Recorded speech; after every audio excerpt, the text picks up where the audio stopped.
आपके उस सौतीन ऊपर में बहुत मोह माया है। आप अपने हाथ से यह फटा हुआ कपड़ा दीजिए उसे पहनने के लिए। ये सफेद साड़ी। हाँ, सफेद साड़ी आप अपना हाथ से दीजिए उसे पहनने के लिए। जानती हो ये सफेद साड़ी औरत कब लगाती है? उसको पति मर जाने के बाद वो स्त्री ये सफेद साड़ी लगाती है। वही समझिए, आप जिंदा नहीं है, आप ही मर चुके हैं। आप जिंदा कहाँ है? मैं मर गया हूँ। हाँ, आप ही मर चुके हैं। अरे नागिन, थोड़ा भी सोचो। अभी हो उसका पति अभी सामने है, लेकिन इस समय साड़ी कैसे लगेगी? मैं माया हूँ, माया, और माया के दिल में दया नहीं है। दो जल्दी पहनने के लिए। भले तुमसे कहने चाहता है कि मैं अंबिका के शरण में जाकर मैं गिर जाऊं, जो मेरी इज्जत मेरी लाज रख लेगी, मेरी धर्म को बचा लेगी वो।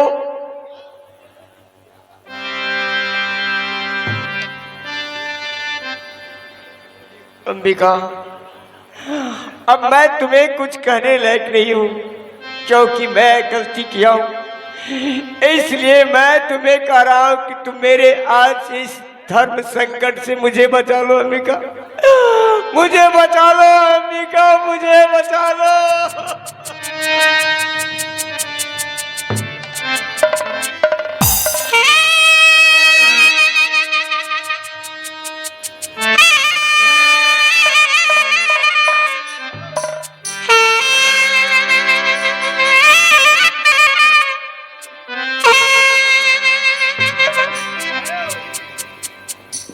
राजा साहब,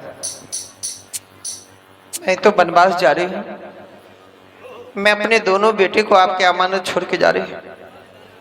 मेरे बेटे को देखभाल करना राजा साहब, मेरे बेटे को देखभाल करना। मेरे बेटे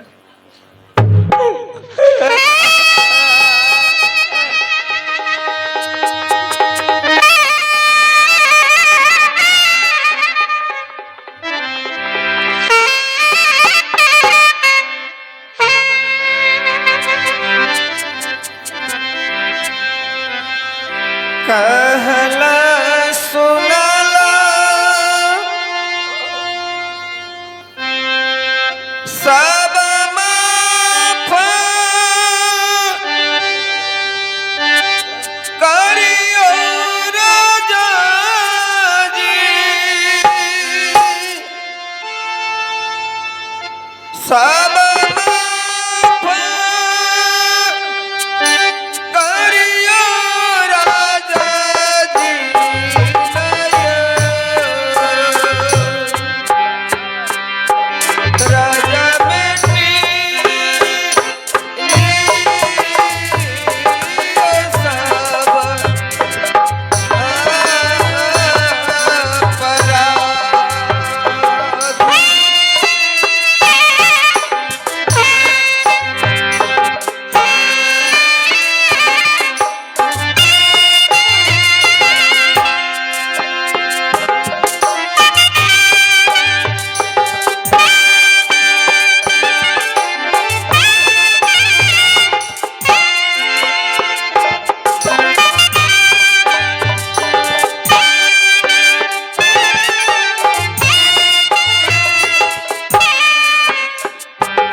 तीन ई उजरा साड़ी देखे छी तो छाती फाटे छो गए।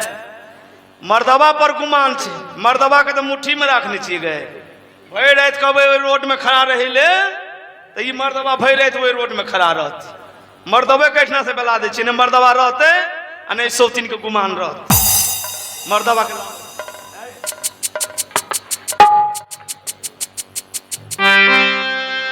जाबे यहाँ रहबे एठना तब यही सौतीन लटर सटर करते रहते। एकरा मन है हमरे राजपाट जहाँ करबे सहा हेतै। ई फटला साड़ी देखे छियै तो सौतीन के छाती फाटे छै। जाओ एठना से हम तक विदा करे छियै। मोह माया नहीं गल छै सौतीन के यहाँ पर से। जाओ ने हम एकरा विदा करबे। जाओ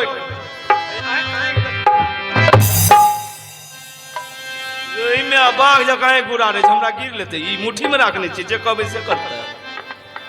गई सौतीन उजरा साड़ी देखे छी तो छाती फाटे छो गए।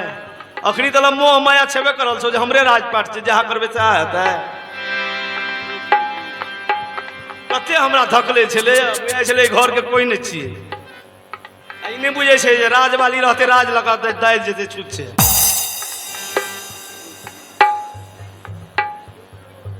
नागिन याद रख, आज तो तुमने मेरे पति से सत करवाई, इसलिए मैं अपने पति के बंधन में हूं।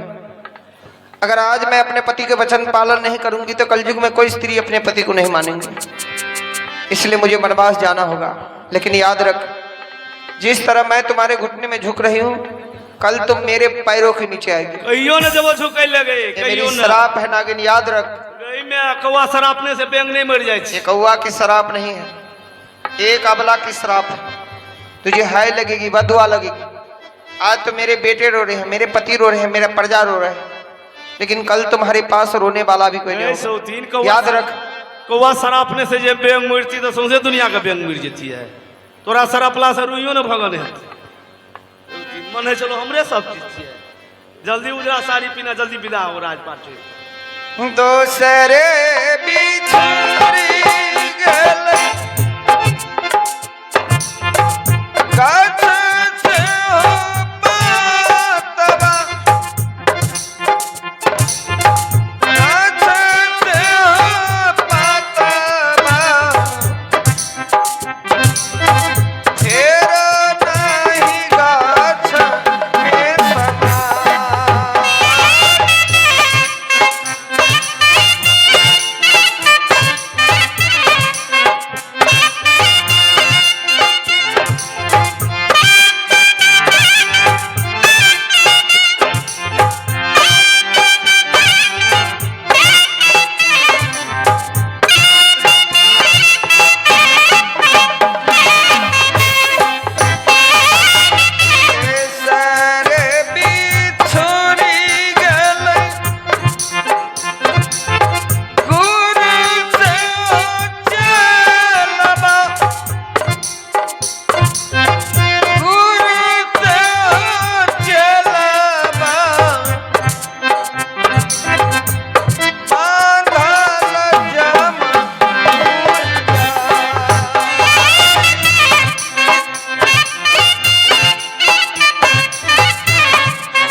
सोचो